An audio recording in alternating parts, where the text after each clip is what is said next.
निजमार्गस्य नेतारं भेतारं कर्मपूर्तां ज्ञातारं विश्वतत्त्वानां वन्दे तद्गुणलब्धये वन्दे तद्गुणलब्धये वन्दे तद्गुणलब्धये। सर्वव्यापैकचिद्रूप स्वरूपाय परात्मने सोपलब्धि प्रसिद्धाय ज्ञानानन्दात्मने नमः। येसुरासुरमनुषं वन्दितं भूतकायितं ममलं प्रणमामि वर्धमानं तिद्धं धम्मस्कतारं से पुण्यतीर्थरे ससभ सिद्धे विशुद्ध स्वभावे समणेणानदंसण चरित्र तव वीर्यायारे ते सव्ये समगम पत्तेगमेव पत्तेगम वन्दामि वट्टन्ते अर्हन्ते मानुषे खेत्ते किच्चा अर्हन्ताणं सिद्धाणं तरणमो गणहराणम् अच्छावयवकाणं साहूणं चेव सव्येसिं तेसिं विशुद्धदंसण प्राणपहाडासमं समासे च उवसंप्रयामि सम्मं जत्तो निप्पाणसम्पत्ति।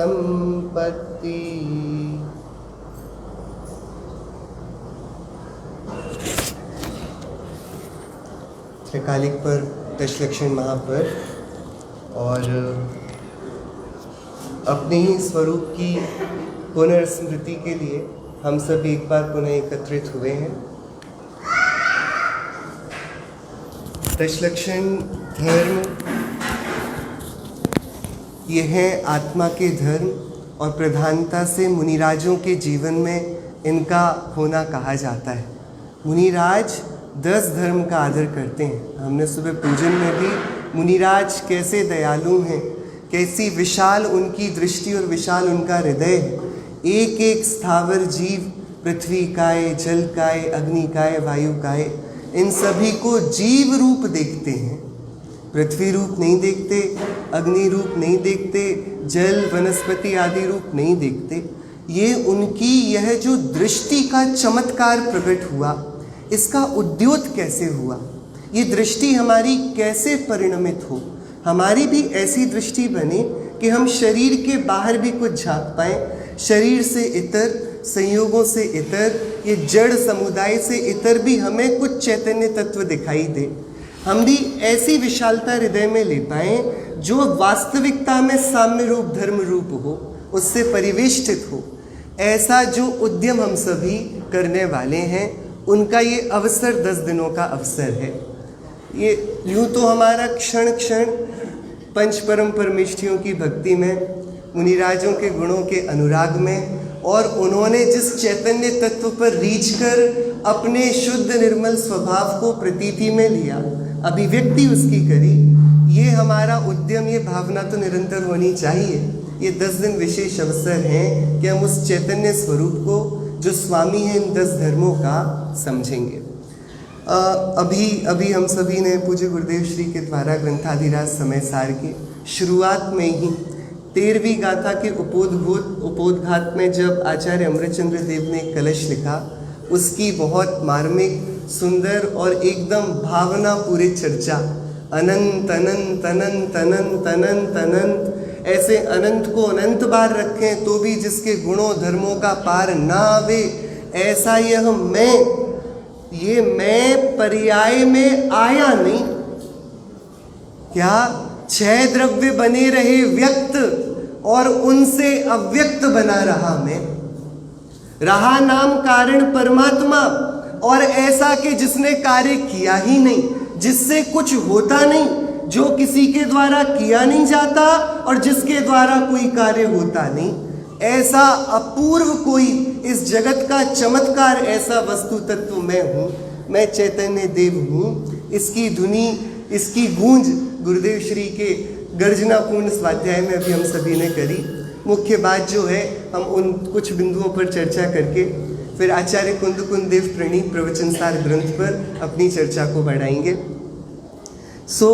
9 तत्व होते हैं। आपने नाम सुने हैं 9 तत्वों के? कौन से हैं 9 तत्व? जीव, अजीव, आश्रव, बंध, संवर, निर्जरा, मोक्ष और पुण्य पाप। ये जो आश्रव के ही विशेष हैं, इनको तो 7 तत्व में पुण्य पाप जो आश्रव के विशेष हैं उन्हें जोड़ दें तो ये क्या बन जाते हैं? 9 पदार्थ। इनको नव तत्व भी कहते हैं। ठीक है, ये क्या है? ये जो 9 वस्तुएं हैं, ये क्या है कि इस जगती में इनका ही विस्तार है। किसका? 4 चीजें होती हैं। हमने सब पिछली बार जब हमने चर्चा करी थी तब उसको समझा था। अब चर्चा आगे बढ़ाएंगे ना उससे, तो पहले देख लें हम कितना कुछ जानते हैं। 6 द्रव्यों का यह समूह विश्व कहलाता है। 6 द्रव्य हम जानते हैं, कौन कौन से? जीव, पुद्गल, धर्म, अधर्म, आकाश, काल। एकदम सरल है। जीव मतलब जिसको ये जिज्ञासा हुई कि क्या क्या है, जो जानेगा कि क्या है, मैं कहाँ बैठा हूँ, यहाँ पर और कौन कौन है, जो इस जिज्ञासा को करे वो जीव है। आत्मा है कि नहीं, उसके झगड़े में पड़ना ही नहीं। तो मैं ये शंका होती है, जिज्ञासा होती है कि आत्मा है कि नहीं। ये जो जिज्ञासा करता है यही आत्मा है, इतनी ही इसकी परिभाषा है। अरे वो दिखता नहीं है कि दिखता है, तुम्हें जिज्ञासा हो रही कि वो दिखता नहीं दिखता है, ये जो करता है ना यही आत्मा है। इसे जीव द्रव्य कहा। ठीक है, आप सबको समझ में आ रहा है? आ रहा है? ये जो समझ में आ रहा है ना, ये किसको आ रहा है?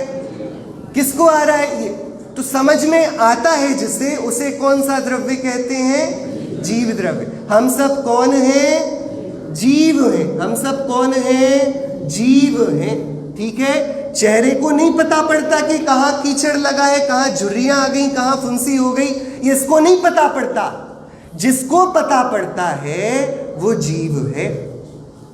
ठीक है, तो जीव ये जानने वाला हुआ। और इसको जो जिज्ञासा सर्वप्रथम उत्पन्न होती है वो बाहर कुछ दिखे तब उत्पन्न होती है। तो ये जो देखने वाला जीव है, इसे जो मूर्तिक जड़ दिखाई देता है, उस दिखने वाले द्रव्य को बोलते हैं पुद्गल। क्या बोलते हैं? पुद्गल। आईने में जीव दिखाई देता है कि पुद्गल? अरे बोलो भैया, क्या आईने में देखता कौन है? जीव। और दिखता कौन है? झगड़ा आईने से शुरू होता है। क्या दिखता कौन है? पुद्गल। जो दिखता है वो देखता नहीं है, और जो देखता है वो दिखता नहीं। देखने वाले को दिखने वाले में देखने वाले की कल्पना हो जाती है। जो दिखता है ये मैं हूं, ये वाली गड़बड़ हो जाती है। बात समझ में आई? जब ये गड़बड़ होती है तब हम एक लंबी यात्रा पर निकलते हैं। उसे पंच परावर्तन की, 84 लाख योनियों की, या 4 गति के परिभ्रमण की यात्रा कहते हैं। क्या कहा झगड़ा क्या शुरू हुआ? जो देखता था वो ये भूल गया कि मैं देखने वाला हूं। वो इतना मशगूल हुआ कि दिखने वाला सुंदर है तो मैं सुंदर हूं। क्या सुंदरता है ना? हम जैसे किसी सुंदर वस्तु पर रीझ जाते हैं तो क्या सुंदर वस्तु पर सीता जी रीझ गई? वो सुंदर स्वर्ण का हिरण दिखा था एक, तो क्या हुआ कि हरण किसका हुआ? राम जी नहीं रीझे थे, राम जी सीता जी पर रीझे थे। बात समझ में आई? तो जो रीझा उसका अपहरण हो गया ना, चला गया ना। वो चला गया कि नहीं? कि जो सुंदर है लेकिन अपना नहीं है, वो सुंदर भी नहीं है। यदि उसकी सुंदरता के पीछे जाया जाएगा तो अपहरण हो जाएगा, अपहरण होकर भटकना पड़ेगा। बताओ, लंका पहुंच गए, अपन भी ऐसे 4 गति में भटके। तो अब इस भटकने का भी विज्ञान होगा। हम यहाँ बैठे हैं, यहाँ से कहीं और जाएंगे ना, तो जाना पड़ेगा। जाने की व्यवस्था चाहिए, चाहिए कि नहीं? तो जाने की व्यवस्था और ठहराने की व्यवस्था की 2 द्रव्य बने। एक जो गमन में सहायक बनेगा वो धर्म द्रव्य, जीव और पुद्गल के। झगड़ा इन दोनों का है, दोनों ही भागेंगे। ठीक है, तो ये दोनों भागेंगे तो भागने की व्यवस्था कौन देखेगा? धर्म द्रव्य। और ठहराने की व्यवस्था वो भी कोई देखेगा? अधर्म द्रव्य। ये दो द्रव्य और हुए। ठीक है, एकदम सरल है, एकदम। इसके बिना विज्ञान भी नहीं चलेगा। ठीक है, एक बिंदु से दूसरे बिंदु तक जाने के लिए हमें उस बिंदु पर चलने का माध्यम चाहिए। दरवाजा होगा, आप आगे चले जाओगे। दीवार होगी तो नहीं जा पाओगे। दीवार का काम धर्म द्रव्य का है, अधर्म द्रव्य का है। दरवाजे का काम धर्म द्रव्य का है। क्या? चलना खुद ही पड़ेगा, ना दीवार रोकेगी ना दरवाजा धक्का देगा। चलना जीव और पुद्गल को पड़ेगा। लेकिन यदि चलता हुआ हो तो चलने में सहायक धर्म द्रव्य है, ठहरता हुआ हो तो स्वयं ठहरते हुए जीव और पुद्गल को ठहरने में सहायक कौन है? अधर्म। भैया आप लोगों को ये वाली बातें सब पता होंगी। हमारा तो ये महाभाग्य है, बचपन से ही हमको ये वाली बातें घूटी में पिला दी गई है ना। तो अपन तो यहाँ बस पुनरावृत्ति कर रहे हैं हर एक चीज, क्योंकि यही सबसे बड़ा धर्म ध्यान है। आचार्य कुंद देव रेणसार में लिखते हैं, ये स्वाध्याय, ये ज्ञानम धम्मज्झानम, ज्ञान ही धर्म ध्यान है। क्या भैया पूजन कर ले तो धर्म ध्यान होगा कि नहीं होगा? कि वहां पर आचार्य कुंद देव बोलते हैं, जिस धर्म ध्यान को मुनि आदरते हैं वो तो ज्ञान है प्रधान रूप से, उस ज्ञान का फल ध्यान बनेगा। तो फिर बाद में बोलेंगे ज्ञान ही ध्यान है। क्या बराबर? तो अपन को तो बार बार जिनेंद्र देव द्वारा प्ररूपित इस वस्तु तत्व की बार बार भावना चाहिए। चार बातें खड़ी हो गई, कौन कौन सी?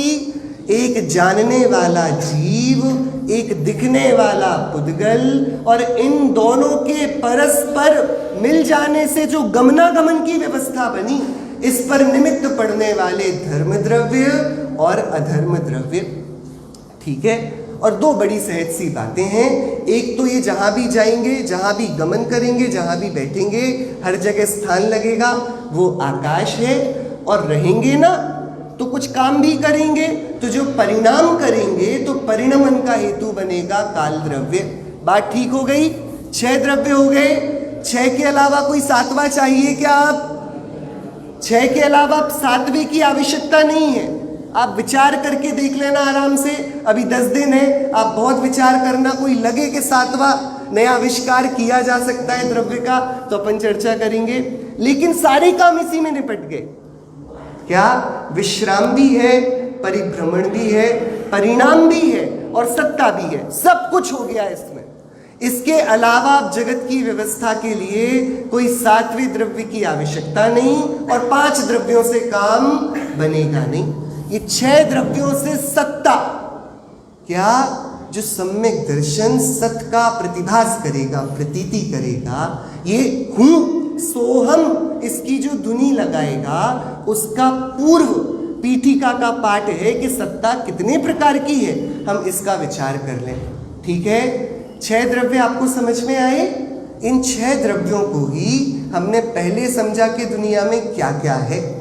अब हमारी बात थोड़ी बदल गई। अब हमें समझना है कि हमारे काम का क्या क्या है। क्या? पहले तो समझ लिया कि यहाँ पर क्या क्या है, क्या क्या मिलता है अशोकनगर में, बहुत कुछ मिलता है। अब हमारे काम का क्या मिलता है? हम थोड़ी ना हर एक मार्केट में घूमने जाएंगे। हमें क्या मुद्दे की चीज चाहिए? तो अब बात बदल जाएगी।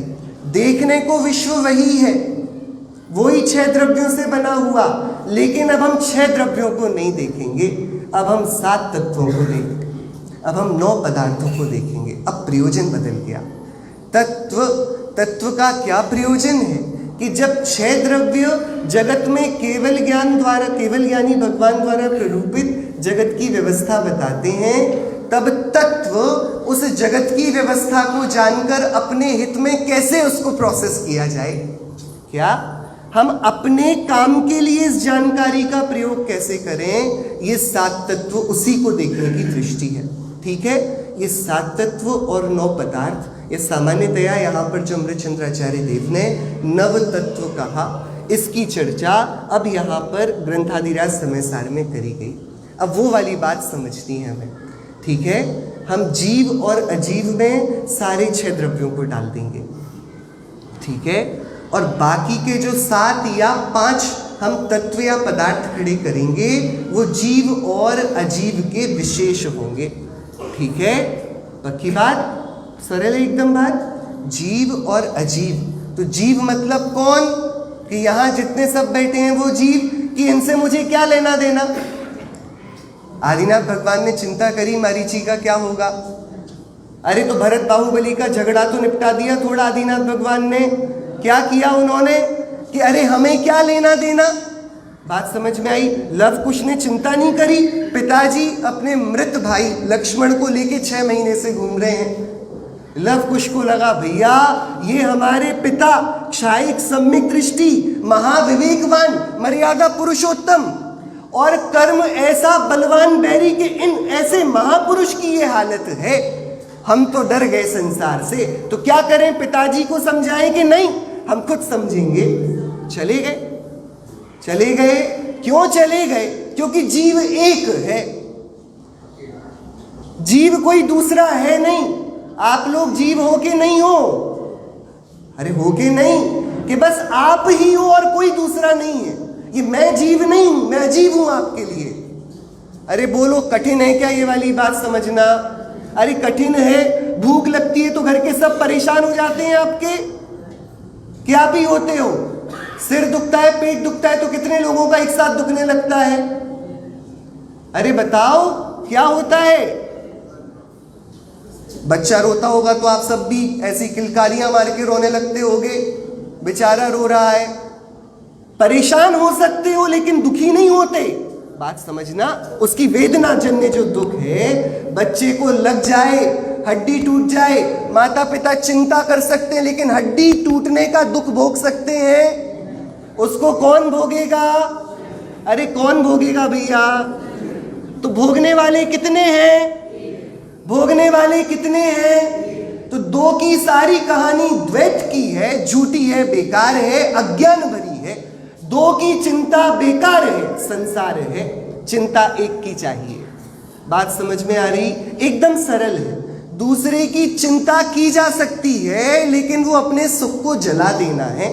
अपने अमूल्य समय जिसको हम समता में, वेद ज्ञान में और अतीन्द्रिय आनंद के उपभोग में लगा सकते थे, हमने दूसरे की चिंता जो नपुंसक है, बुद्धि को काली करती है, असाता का आश्रव का कारण है, संसार को बढ़ाती है, उसमें हमने उसे जला दिया। क्या ठगे गए, किस काम में, जिस काम का कोई फल नहीं था। विवेकवान ये कहते हैं कि गधा भी इतना समझदार है कि जिस काम का फल नहीं देखे उसे नहीं करता। प्रयोजन के बिना गधा भी नहीं हिलता। और हमने बिना प्रयोजन की कितनी चिंताएं कर ली, ठीक है।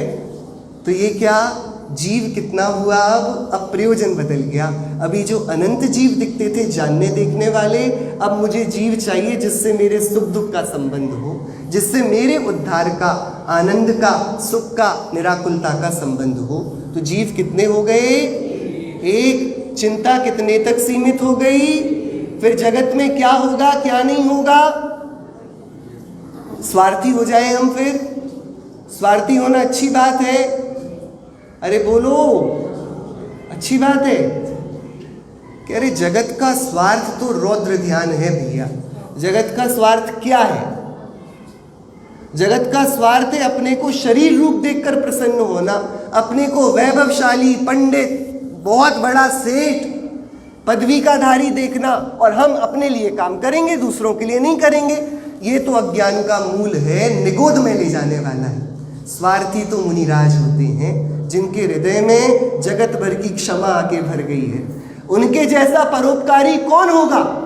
तुम सादानी क्या कोई हो, जग को देती जग की निधियाँ, दिन रात लुटाया करते हो, सम शम की अविनश्वर मणियाँ।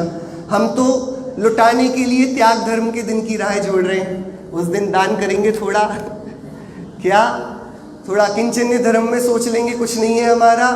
मुनिराज की क्या अंतर्दशा है, दिन रात लुटाया करते हो। अरे उनसे बड़ा दानी कौन है, और है कैसे वे, स्वार्थी। स्वार्थी ही परोपकारी बनता है। बात बहुत समझदारी की है भैया। जिसने अपने को आत्मा रूप देखा वो ही दूसरों को जीव रूप आत्मा रूप देख पाता है। सो एक को देखना, इसमें समस्त जीवों की सत्ता का स्वीकार है, और एक को नहीं देखना, इसमें एक को भी नहीं मानना, ये वाली बात है। तो जो एक को जानता है वही क्षमाशील बनेगा, जो एक को जानता है वही मोक्ष का अधिकारी बनेगा, और वही इस संसार में जगत पूज्य बनेगा। और जो सबको जानने जाएगा वो बस इस जगत का एक कषायों का पुतला बनकर रह जाएगा। बात आई समझ में? तो जीव तत्व एक, और उसके अलावा बाकी के सब क्या, अजीव तत्व। ठीक है। अब एक जीव तत्व जब अनेक जीव तत्वों का लक्ष्य करता है तो उसके आश्रव उत्पन्न होता है, राग द्वेष उत्पन्न होते हैं। और जब वह राग द्वेष उत्पन्न होते हैं तब नियम से जो घात लगा के बैठा है, ऐसा कर्म बैरी आक्रमण बोल देता है, बंद खड़ा होता है। कब होता है? जब एक जीव अनेक का आश्रय लेगा, अजीव का लक्ष्य करेगा, तो क्या खड़ा होगा? आश्रव। आश्रव अपने साथ क्या लाएगा? बंध। बात आई समझ में? भैया कठिन तो नहीं लग रहा आपको? ये हम प्रति समय कर रहे हैं, ये अपराध प्रति समय हो रहा है। इस अपराध को मिटाने मुनिराज जंगल को गए हैं। जंगल को क्यों गए हैं? सुंदर है, एकांत है, मनोरम है कि अरे नहीं, अपने को आराम से विचारेंगे, या कोलाहल बहुत है। तो क्या अनेक का आश्रय छोड़ना है, एक का आश्रय लेना है। क्यों? अनेक का आश्रय लेते ही कर्म का आश्रव, कर्म का बंध खड़ा होता है।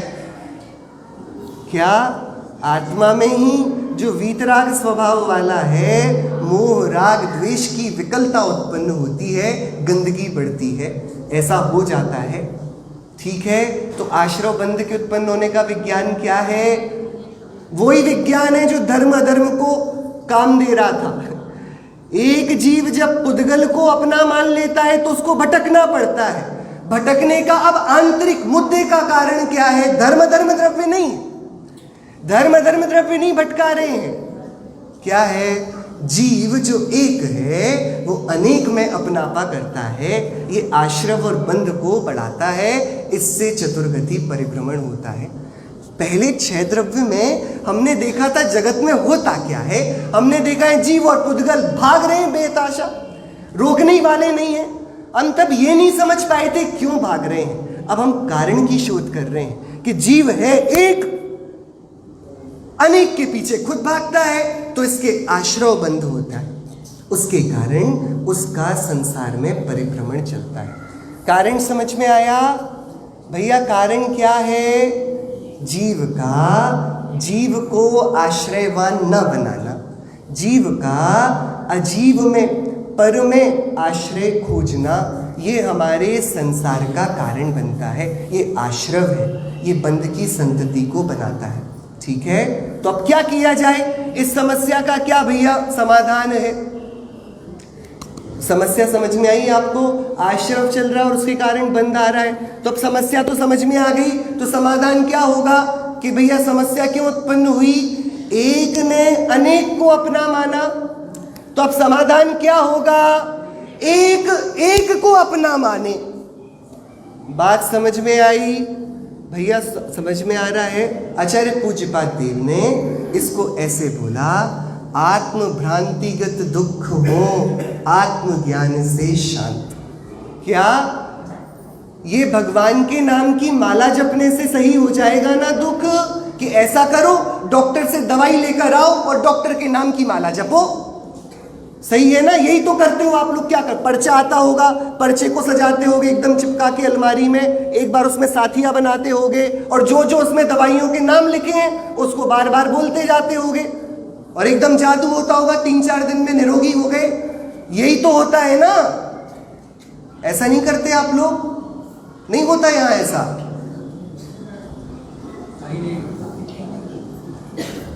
नहीं होता, ऐसे ही होता है, यही तो होता होगा। धर्म में तो हम यही करते हैं।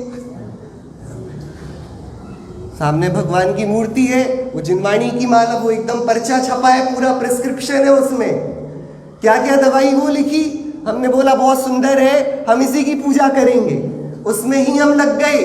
भैया दवाई खाओगे कब, और जो ना खाओगे तो ठीक कैसे होगे? क्या वो पहली बात है कि डॉक्टर का भरोसा होना चाहिए। ऐरे गहरे के पास थोड़ी ना चले जाओगे, डॉक्टर का भरोसा चाहिए। दूसरी बात है, डॉक्टर जो लिखे उन दवाई का भरोसा चाहिए। नक्की करोगे ना भैया इसमें कुछ मिला तो नहीं है, क्या ये खाने योग्य है हमारे, ये औषधि शुद्ध है कि नहीं है, इतनी तो परीक्षा करोगे।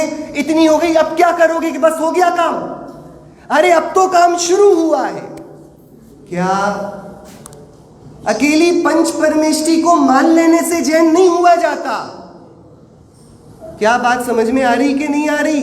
जो जिनका भक्त सो जैन, ये प्राथमिक परिभाषा है। और जो पूरी कब होती है? जो जिनके बताए मार्ग पर चले। बात समझ में आ रही कि नहीं? तो भैया अपन को पर्चे में ये पता पड़ा कि हमें ये खाने से ये दिक्कत होती थी, तो हम क्या करें कि एक को अनेक मानकर हम मान लेते थे तो आश्रव बंद होता था। तो बड़ी सरल बात है, एक को एक मानेंगे। बात कहां पर आ गई? एक को एक मानना है, तो एक को एक मानने के लिए एक होना चाहिए ना। जो एक है वो 9 कैसे हो जाएगा? बात समझ में आ रही बात की नहीं? समस्या क्या थी? एक को अनेक माना था कि मैं क्रोध भी कर लेता हूं, क्षमा भी कर लेता हूं। अरे भैया हमने बहुत क्रोध किया, आप लोग क्षमा कर देना, मतलब क्रोध भी तुम करते थे, अब क्षमा भी तुम कर रहे हो। तुम तो बहुत सारे हो गए, ये बहुरूपीय हो गए। श्रद्धान तो एक का चाहिए ना। किसी एक ऐसे को पकड़ो जो क्रोध भी नहीं करता और क्षमा भी नहीं करता। बात समझ में आ रही कि नहीं आ रही? समय सार ग्रंथ भरत क्षेत्र का भगवान है। क्या एक तो एक है तो एक रहेगा, वो नव तत्वों के बीच पसरा हुआ दिखे तो भी एक रहेगा। बात समझ में आई कि नहीं? कि एक को एक जानेंगे तो संवर प्रकट होगा, क्योंकि आश्रम के दरवाजे बंद। निर्जरा प्रकट होगी क्योंकि बंद की इनकमिंग कुछ है नहीं, पुराना बिकता जा रहा है माल। दुकान खाली होगी कि नहीं? भैया लॉकडाउन में आप लोग की दुकान थोड़ी खाली हुई कि नहीं? नहीं हुई। नया माल ले नहीं रहे थे, पुराना थोड़ा थोड़ा तो जा रहा था। अरे नहीं जा रहा था? नहीं, आप लोग बोल ही नहीं रहे कुछ। हाँ, तो जब नया नहीं आएगा और पुराना जाता रहेगा तो दुकान भरी रहेगी कि खाली होगी? कि संवर प्रकट हुआ, नया कुछ अपराध होता नहीं तो बंद नया होगा नहीं, और पुराना जो बंधा था वो निकलता जा रहा है उदय में आके, तो अब क्या होगा? निर्जरा होगी ना। और निर्जरा जब पूरी दुकान खाली हो जाए तो मुक्ति होती है। हमें संसार में वो बड़ा बेकार लगता है, दुकान खाली हो जाए तो बात गड़बड़ी की है, लेकिन दुकान खाली ही करनी है। बात समझ में आई? भरनी नहीं है। भरते भरते बोझा कहाँ तक ढोएंगे भैया? अब निश्चिंत होना है, निर्विकल्प होना है। तो संवर प्रकट हुआ, उसने निर्जरा को प्रश्रय दिया और निर्जरा बलवान होती गई और अपने आप मोक्ष आ गया। ये मोक्ष जो आया है, ये आया कैसे? कैसे आया? एक को एक देखने से आया है। बात आई समझ में? कैसे आया? एक को एक देखने से आया है। क्या मैं कितना हूं? एक। मुझसे क्या क्या आता है? कुछ नहीं आता। एक काम है मेरा, ये मैं हूं इतना सत्तारू। कोई दूसरा विकल्प खड़ा करेंगे तो बात गड़बड़ाहट की हो जाएगी। क्या क्या बोलते हैं गुरुदेव श्री? मोक्ष की पर्याय में भी आत्मा नहीं आता। क्या भैया आश्रव बंध तो जाने दें, हम अजीब की तो बात ही नहीं है। मोक्ष की पर्याय में भी द्रव्य नहीं आता। क्यों नहीं आता? जो आएगा उसे अनेक होना पड़ेगा, फिर तुम्हारा मोक्ष संभव हो जाएगा। क्या सोच लो, जाना है मोक्ष तो ऐसा करो, आत्मा को मोक्ष से दूर रहने दो। क्या बात समझ में आ रही? जिसका स्वभाव मुक्त है उसको मोक्ष की पर्याय की क्या दरकार? अरे बताओ, आप सोने की अंगूठी पहनकर प्रसन्न हो जाते होगे, सोना अंगूठी बनकर कितना प्रसन्न होता है? जो बिस्किट में रहा सोना वो तो बेचारा बड़ा उदास, हमारा तो कुछ है ही नहीं, ना कोई उंगली में डालता है ना गले में, क्यों भैया, उसकी तो कोई कीमत नहीं। और जो अंगूठी बन गया वो सोना एकदम अकड़ में घूमता होगा। बताओ भैया कि सोने को क्या दरकार की अंगूठी है कि चेन है, हम तो सोना है, ये तुम देखते रहो और लड़ते रहो। क्या जहां एक दिखेगा, उदाहरण लिया था गुरुदेव श्री ने, लकड़ी की आग, कंडे की आग, तृण की, पत्ते की आग, देखते रहो आग किसकी है, लेकिन छुओगे जिसको भी जलोगे ना, तो आग अलग अलग है कि एक है। ये झगड़ा, ये अलग अलग भेद देखने पर खड़ा होगा। ये पक्षपात तब खड़ा होगा जब बहुत प्रकार के दिखेंगे। अरे बहुत प्रकार की क्यों देखते हो? ये चित्त सामान्य सत्ता है, चैतन्य धातु का बना ये चैतन्य देव है, इसे देखो और आनंदित हो।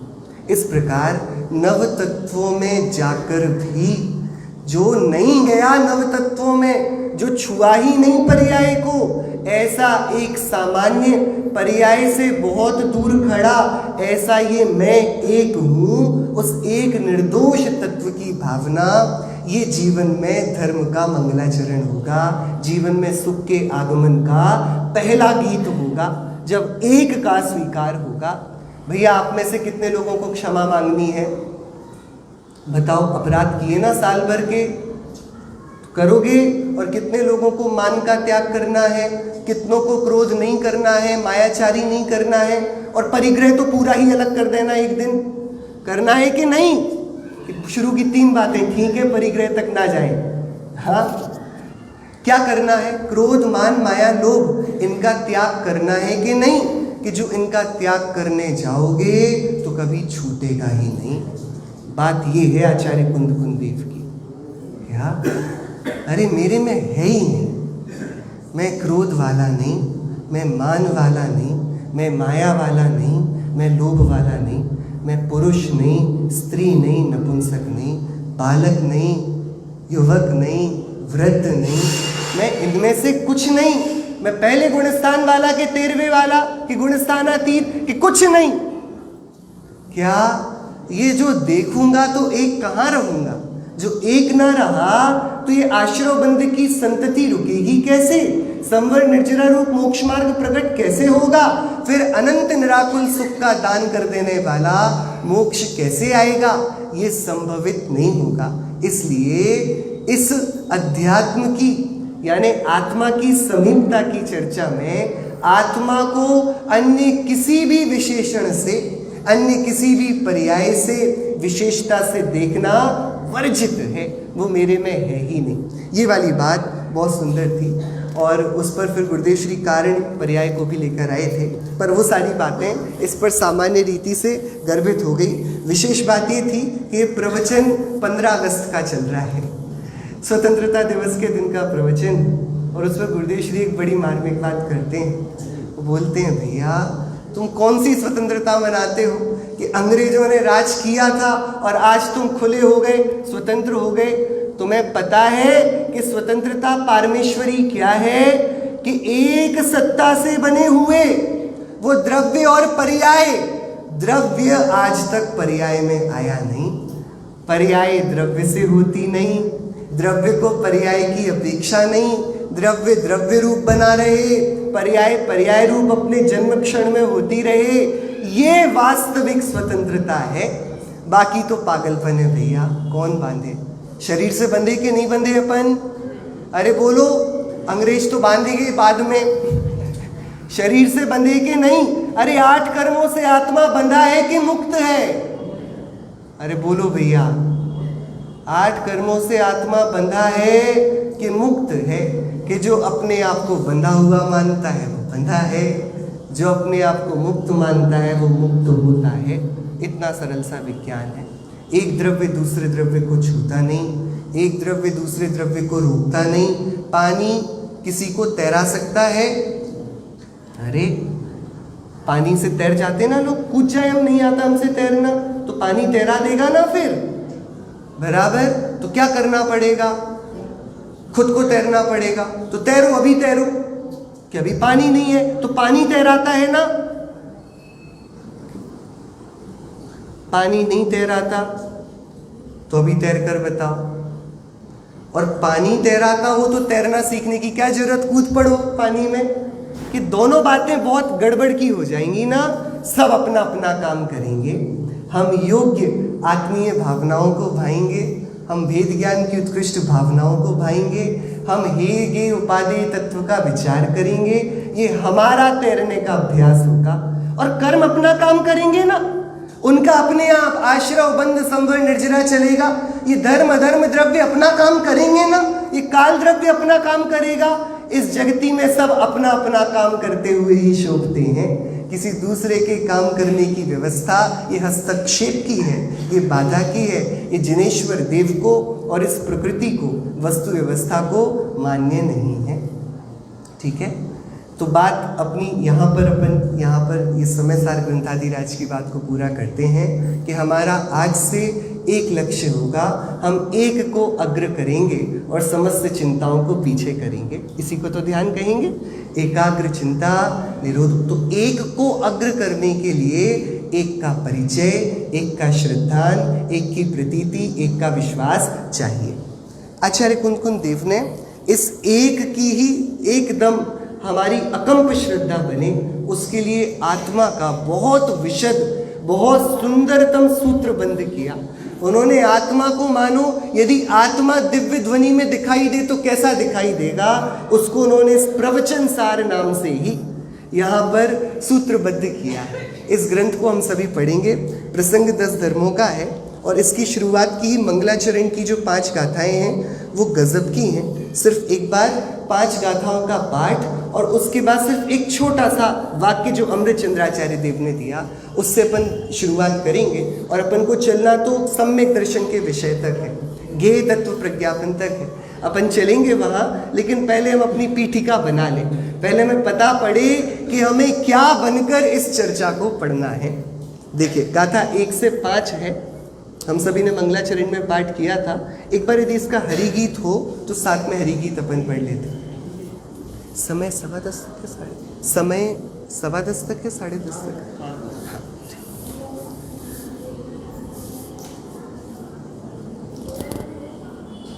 शुरू की मंगलाचरण की ही गाथाएं हैं, बहुत गजब की गाथाएं हैं। समवशरण का पूरा दिग्दर्शन यहाँ आचार्य कुंद देव मानो अभी लौटे हो विदेश क्षेत्र से और ग्रंथ लिखना प्रारंभ कर दिया हो। श्रीमंदर भगवान कैसे दिखते हैं, कैसे उनके ही समव शरण में अन्य भगवंतों की, अरहंतों की, 4 ज्ञानधारी रिद्धिधारी मुनिराजों की, इन सब की कैसी टोलियां हैं, उसका पूरा वर्णन यहाँ वहाँ वो मंगलाचरण में करते हैं। हाँ, और नीचे हरिगीत है, गाथा 1 से 5, गाथा 1 से 5 का। और आ जाए,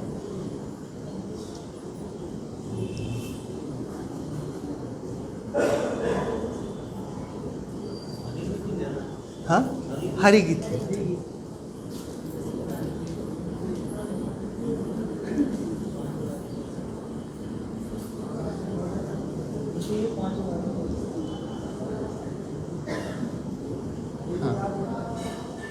और नीचे थोड़ा।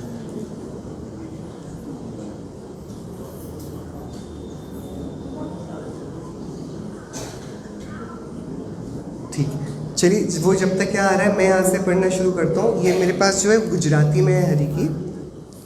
सुर असुर नरपति वंद्य ने प्रवि नष्ट घाती कर्म ने प्रणमन करूं धर्म करता तीर्थ श्री महावीर ने बलि शेष तीर्थं कर अने सौ सिद्ध शो स्थित्व ने मुनि ज्ञान दृग चारित्र तप वीर्याचरण संयुक्त ने ते सर्वने साते तथा प्रत्येक ने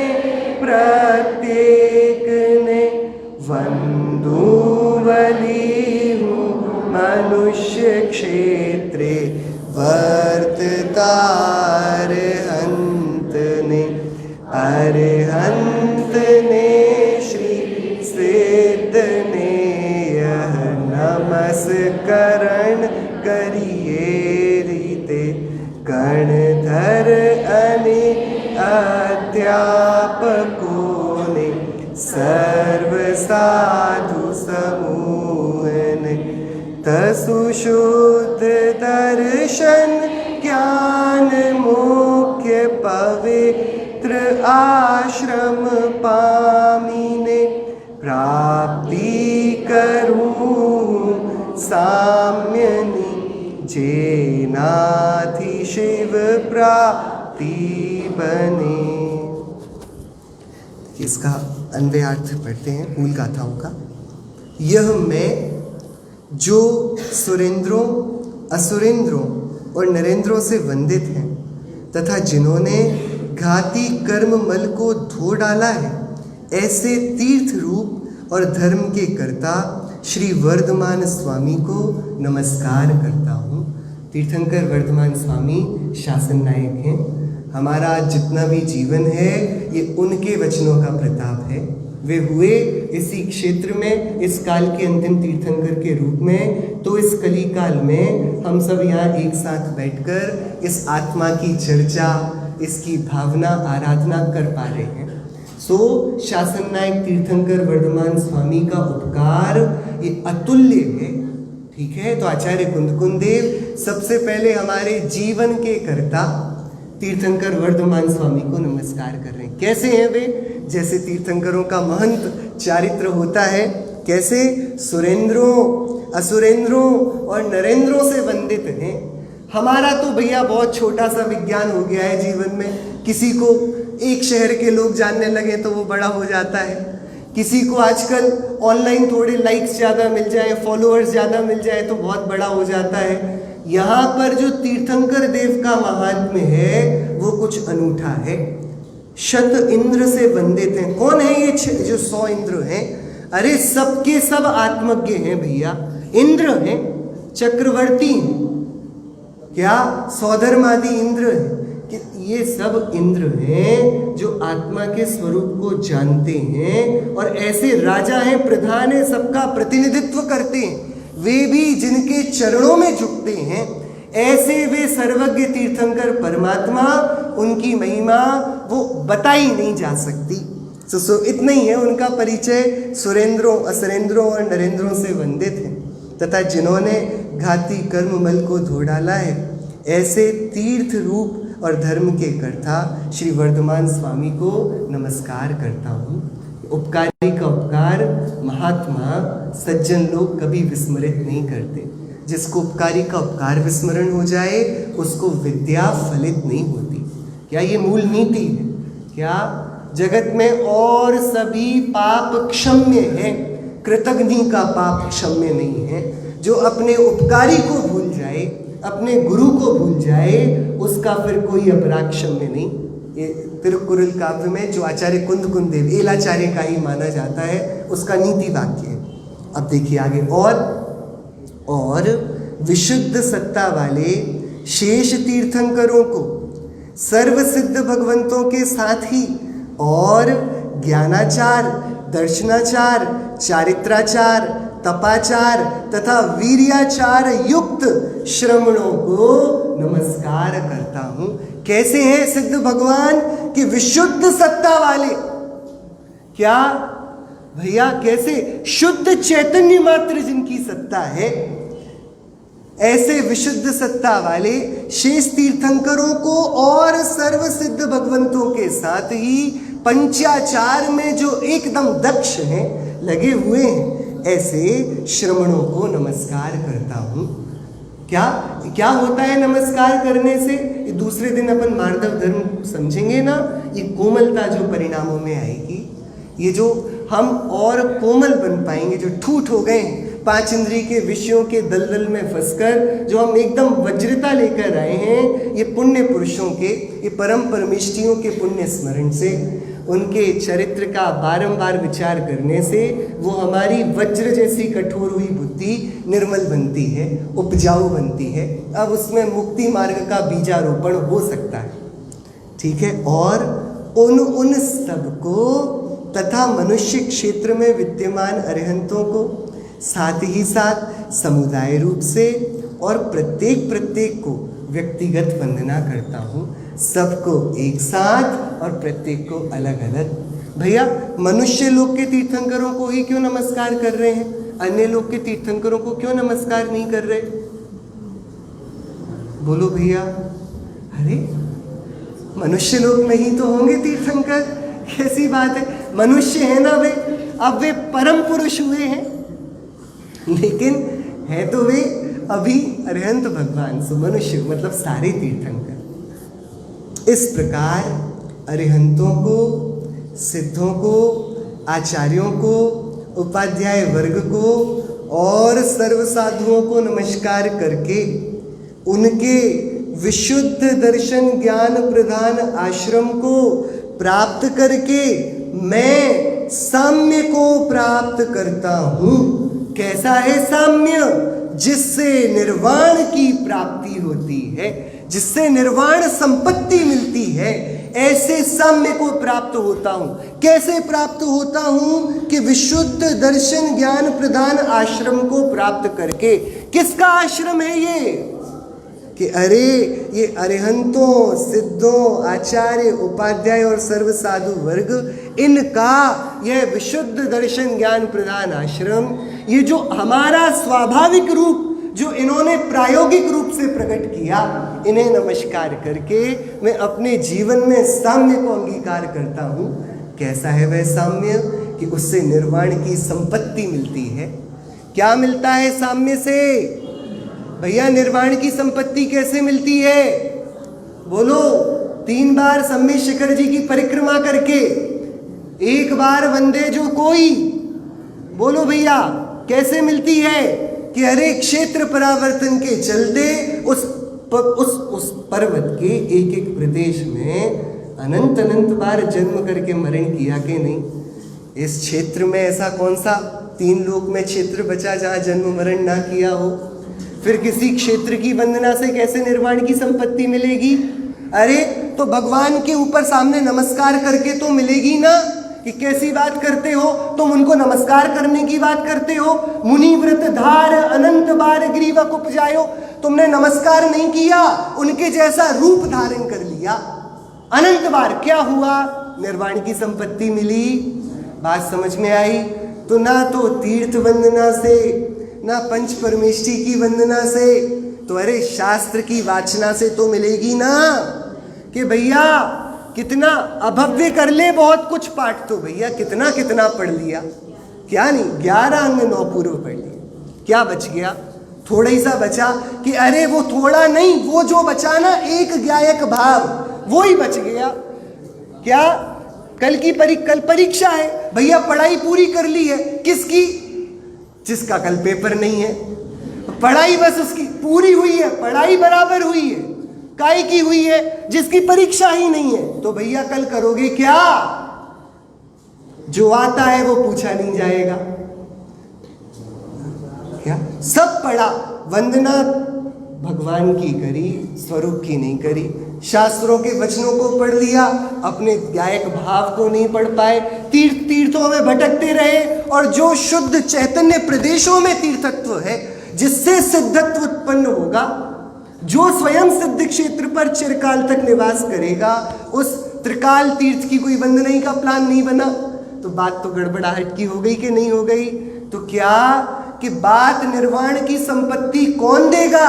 कि ना तीर्थ देंगे, ना तीर्थंकर देंगे, ना उनके वचन देंगे। उनके आदर पूर्वक ग्रहण किया गया, उनके जीवन में उनके वचनों में जो एकदम घुला मिला है, ऐसा ये ज्ञायक भाव जो साम्य रूप है, उसके आश्रय से निर्वाण की संपत्ति मिलती है। क्या इनसे नहीं मिलती? इसमें इनका अनादर नहीं, इनका परम आदर है।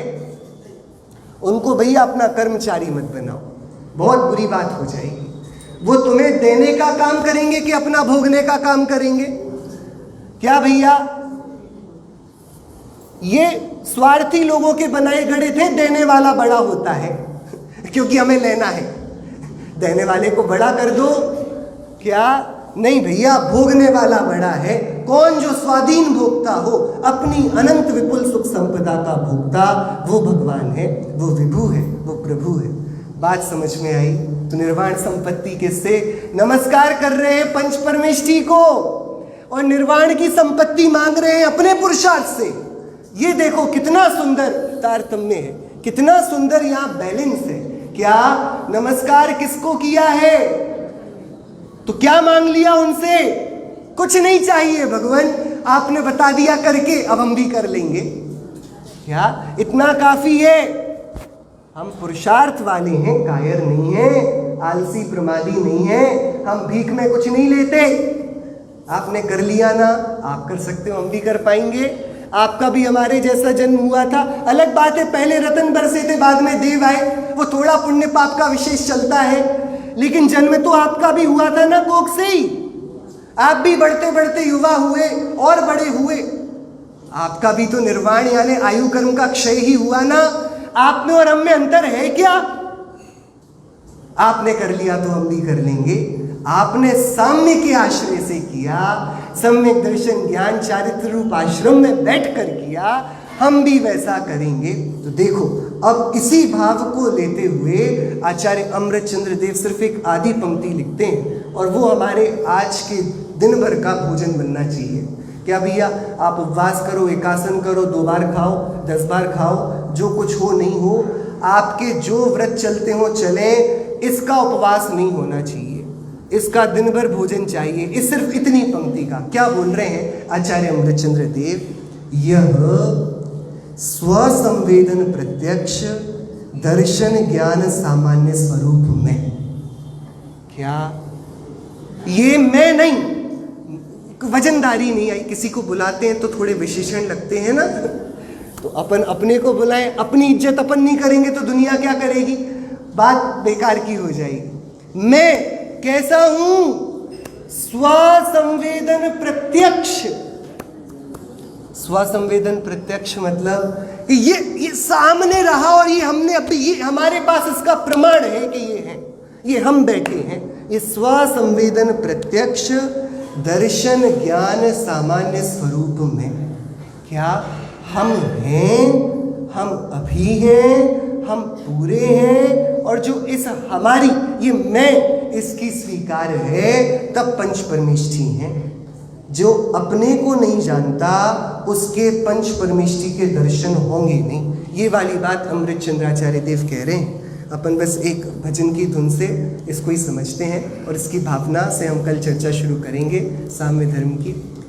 देखो भाई आत्म देव विराजे, देखो भाई आत्म देव विराज। यह स्वसंवेदन प्रत्यक्ष ज्ञान दर्शन सामान्य स्वरूप मैं कौन, कहाँ हूं मैं? देखो भाई आत्म देव विराजे, देखो भाई आत्म देव विराज। भैया आप लोग नहीं बोलोगे तो बात आएगी नहीं, भावना थोड़ी तो चाहिए। क्या जिस एक के आश्रय से पूरा संसार निपटने वाला है, वो एक यहाँ बैठा है और हम उसकी कदर नहीं कर रहे। देखो भाई आत्म देव विराजे, देखो भाई आत्म देव विराजे। इस ही हूठ हाथ देवल में, इस ही हूठ हाथ देवल में, केवल रूपी राजे, केवल रूपी राजे। देखो भाई आत्म देव विराजे, देखो भाई आत्म देव। देखने योग्य एक ये मैं, और ये इस ही हूठ हाथ देवल में, ये मैं रहा, मैं यही तो रहा। तुम कहाँ खोजते हो अपने भगवान को? ये रहा। कैसा? केवल रूपी राजे, अपने पूर्ण ऐश्वर्य को लिए हुए हम अभी यहाँ बैठे हैं। बहुत सुंदर भूधर राज जी का ये भजन है, अपन इसकी भी भावना भाएंगे। अभी धुनी लगानी है एक की, एक अपना आत्मा, ये चैतन्य स्व संवेदन प्रत्यक्ष में, इसका एक श्रद्धानी जीवन में दश धर्म का आगमन का ये एक सूत्रपात होगा हम सभी के। ऐसा धर्मी यह गायक देव परिणति में प्रकाशमान हो।